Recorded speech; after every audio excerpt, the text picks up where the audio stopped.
Welcome, everyone. Thank you so much for being here again with us for another episode of Secret Jews, Uncovering Hidden Traditions. This week's episode was Columbus, a Secret Jew. Pretty exciting. Stay with us. You're going to hear some very little known information. First, let's go ahead and give our sponsors their due. The Secret Jews of Calabria, Uncovering Jewish Traditions Hidden for Over 500 Years, a wonderful documentary. For more information about how to purchase your own copy or how to have your group or organization actually host a viewing, visit RabbiBarbara.com and you can get that information. IbexMotion and Carl Perkal, documentary film as a key to our past and future. You can find out more about Carl by emailing him at cperkal, P-E-R-K-A-L, at netvision.net.il. And Rabbi Barbara Aiello, Italy's first woman rabbi. For more information about Rabbi and all the wonderful services that she offers, go ahead and visit RabbiBarbara.com. And the William David Company, rethinking small business marketing since 2009. To find out your virtual engagement rating, visit WilliamDavidCompany.com. Well, first let me go ahead and introduce our co-host for today, producer of Secret Jews movies, Carl Perkal. Carl, welcome. Thank you for being here once again. I'm not here. I'm there. I'm in Israel. If that's true, you are there, but we're there. We're there virtually. And Rabbi Barbara Aiello. Welcome, Rabbi. Hello. I am here in Florida, but on my way back to Bella Italia. All right. Well, Carl, I think you're going to start us off with this week's episode. Okay. I find it absolutely mortifying that we're going to claim Columbus as one of our own as a Jew, because Columbus is such a problematic character and begins the beginning of the European, let's call it the invasion, and in a sense destruction of the native populations of South America and North America. So I don't know. But on the other hand, that doesn't mean he wasn't a secret Jew. And I know for sure, Rabbi, that there were Marranos or Conversos and secret Jews who made their way with the Spanish conquest to South and North America. There's no question about that. And I'm going to tell you a little bit later about how they may have even made their way to the Navajo Indians of Arizona. But I really want to ask, are we happy to claim Columbus as our own? Is he a secret Jewish hero? I believe he is. I believe that Anthony Baratta, who is the president of the Order of the Sons and Daughters of Italy in America, he wrote something recently. He said that regardless of what you think about Columbus, he joined the old world of Europe to the new world of what was to become America, and his voyage changed the world forever. So, do we claim him as a Jew? Well, when you said that, yes, indeed, I'm going to go back to one little point you made, because you said, yes, indeed, there were Marranos on Columbus's ships. Yes, you agreed to that. Well, I would say to you, who's going to let Jews on a ship except another Jew who happened to be captain or organizer of the entire expedition? And so, what do we know about Columbus's background? Well, first of all, we know that his surname was Colon. Colon is a recognizable Spanish and Italian Jewish surname. We believe that he was a secret Jew, and because he worked alongside of fellow Jews during the horrors of the persecution that were brought on by the Inquisition. Also, in an opinion piece on a CNN blog in 2012, an author by the name of Charles Garcia, actually I should call him a historian, he summarized what historians have long suspected and believe now that they've been able to corroborate, and that is that Columbus wrote and spoke in Castilian Spanish, which was Ladino, and in his letters that he wrote, he signed them off with a phrase meaning, "with God's help," that only Spanish Jews wrote on their letters as a way of being able to identify one to another. But the most compelling evidence is in the museum, the Maritime Museum in Genoa, Italy. And there you can see Columbus's manifests from various of the many voyages that he took. And what is the most compelling evidence of all is that when he was evaluating his sailors, who was good, who was bad, who was obedient, who wasn't, he wrote in Hebrew. All of these manifests you can see written in Hebrew with the names of the sailors and how effective they were working on the ships. Also, many people believed that what Columbus was doing was he was taking action against the genocide of the Jews. And the Jews were being persecuted at a horrible rate, as we know about the Inquisition. And there are historical accounts that say that Columbus and his compatriots would actually pull out of these long processionals Jews that were being taken to be burned in the public square. They would rescue as many as they could, secret them onto the ships, and to take them to the New World. Now, we know that October 12, 1492 was an important date for two reasons, and of course the obvious one is the day that Columbus set sail. Actually, it was also the same date that the Spanish Jews, by law, were given the choice of accepting forced conversion or leaving Spain, and leaving Spain, or if they remained, they would be arrested. So the fact that that date holds two very important historical events is part of my argument that Columbus was indeed a secret Jew. An amazing historical question, and a lot has been written. I encourage everybody to just Google the topic, was Columbus a Jew, and boom, you've got a day's worth of reading. But I'm going to tell you, I mean, there's no doubt that B'nai Anusim, Jews who were forced to convert, Jews who were secret Jews from Spain, went to the New World very early on. There's no question about that. And there's a tremendous amount of work going on in the American Southwest, Arizona, New Mexico, because of anecdotal reports from Hispano families, Spanish families that go back a few hundred years in Arizona, New Mexico, who begin also to come with stories of their Jewish kinds of traditions. But I'll tell you what happened to me, if we have a moment. While we were making the film, my two buddies I went to visit in Arizona said, hey, let's go to Navajo country. We'll go to Page, Arizona, and we're going to do a nice walk through the Antelope Canyon with a Navajo guide, and then we'll head back to Sedona. And so they knew, my friends knew that I was making this film about the Secret Jews of Calabria with Rabbi Barbara. And we get to Page, Arizona, and we meet up with our tour guide, a very Navajo-looking woman, about 40 years old, very knowledgeable of all the nature and history.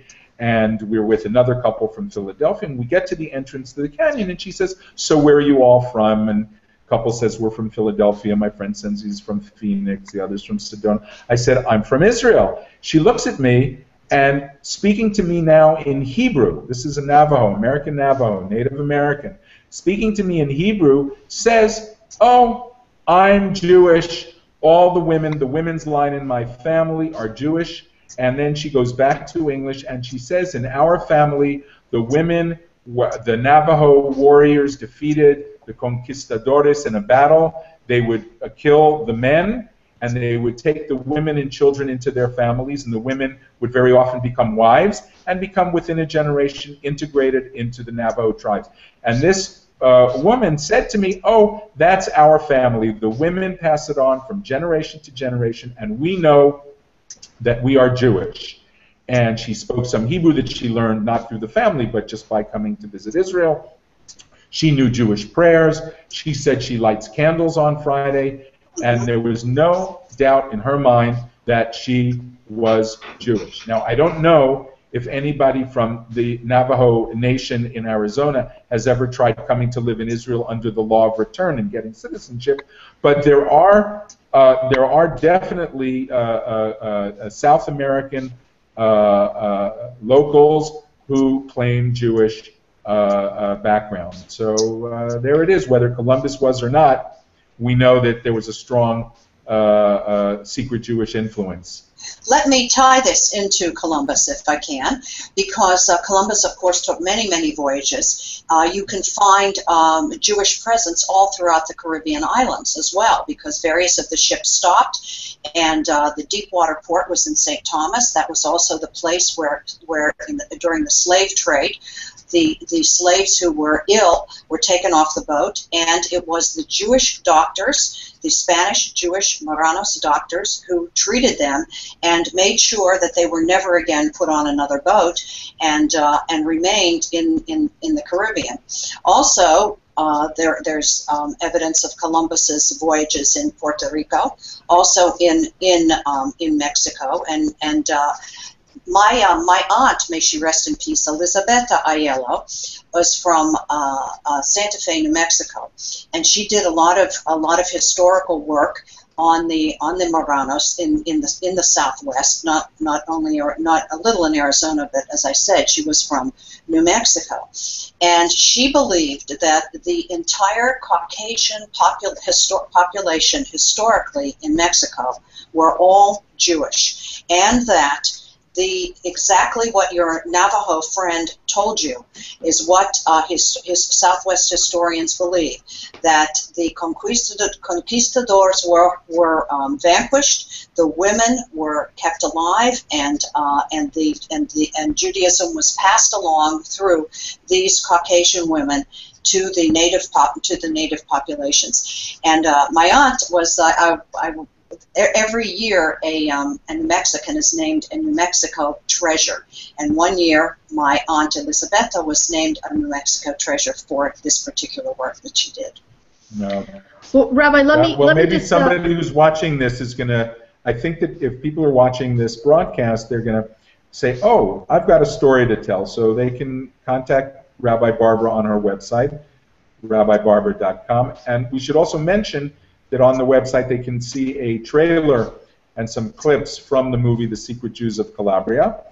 And after that, they may even be inspired to purchase the DVD, which is available also through rabbibarbara.com. And I don't know that it's going to happen. I mean, you know, I don't like to make promises, as we say, but I would like to find my way back to the American Southwest and do The Secret Jews of the American Southwest. Or as my screenwriter friend said, we'll call the movie Navajo Schmavajo.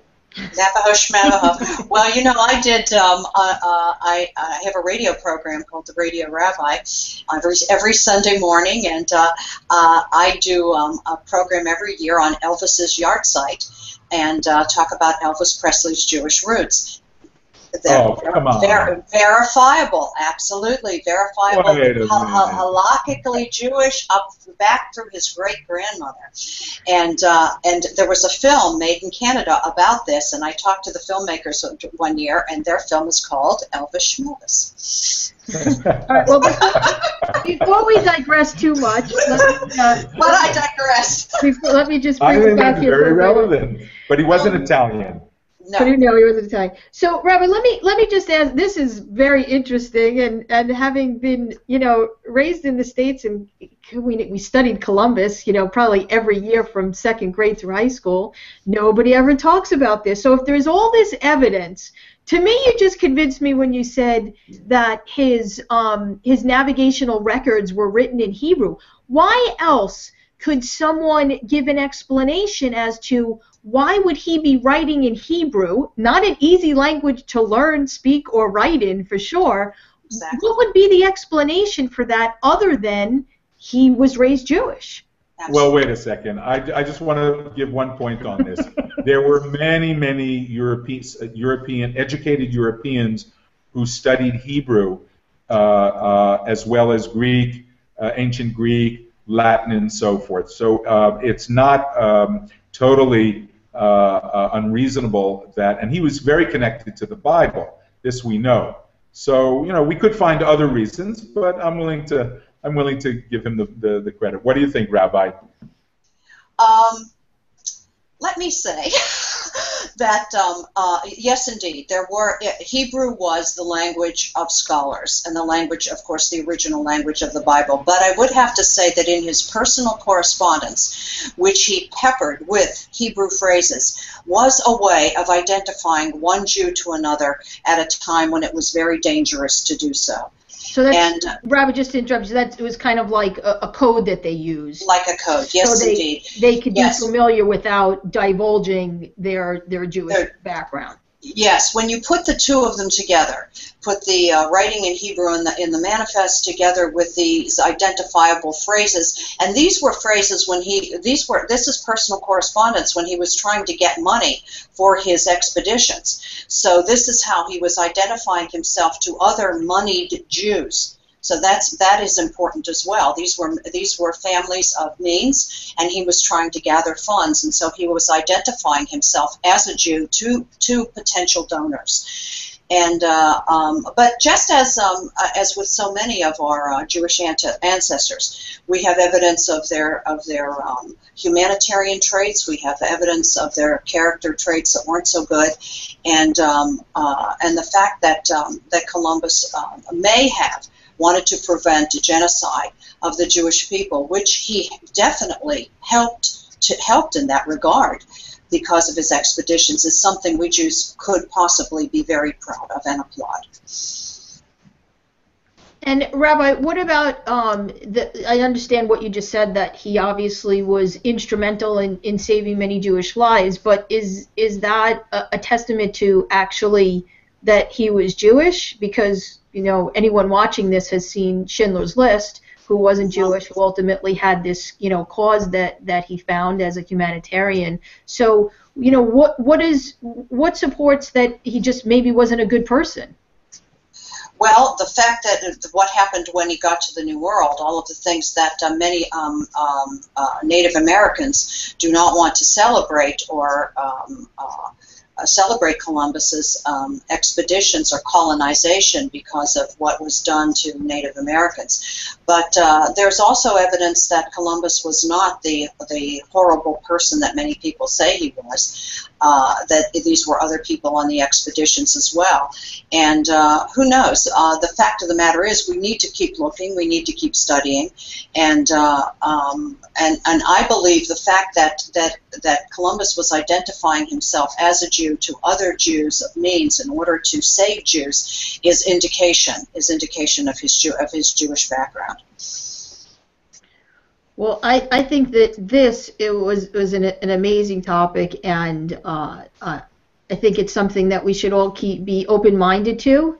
And this is just another great example of so many hidden Jewish stories, traditions that we are going to uncover for you here every week.